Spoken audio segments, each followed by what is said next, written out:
Саламатсыңарбы балдар?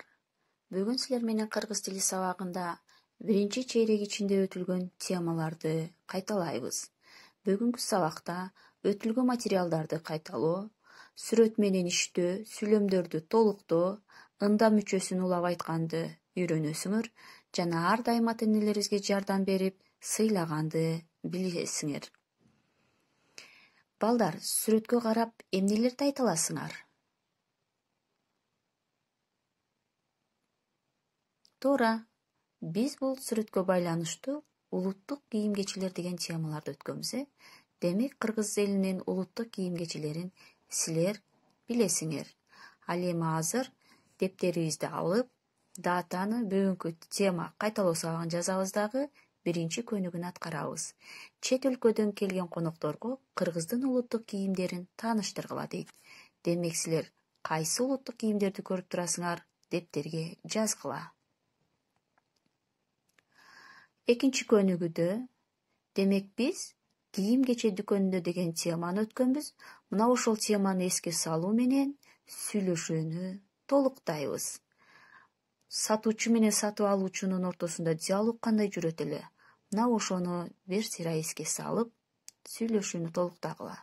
Ооз 2 аткарабыз. Андан кийин үчүнчү көнүгүү дептерге жазабыз.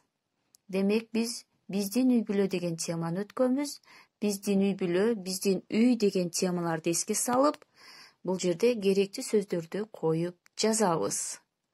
Демек, бул жерде биздин айылыбыз, үйүбүз, коробуз, үйдүн ички сүрөттөлүшү жөнүндө үйрөнгөнсүңөр. Эми сабакты бушуктоо иретинде суроолорго жооп бергиле. Балдар, силер кандай мүчөлөрдү билесиңер? Сөз жасоочу мүчөлөргө кайсылар кирет эле? Ал эми сөз өзгөртүүчү мүчө деген эмне? Ага кайсы мүчөлөр кирчү эле? Мына ушул суроого жооп бергиле. Ал эми тапшырма катары 4-чү көнүгүүнү аткарасыңар. Эсиңерге тутуп алгыла, биз сөз өзгөртүүчү мүчөлөрдү өткөнбүз. Мына ында мүчөсүн улоо аркылуу дагы биз жаңы сөз жасайт экенбиз. Манас айылы, Манас айылында. Мектептин ашканасы, Мектептин ашканасында. Түп району, Түп районунда. Спорт аянтчасында.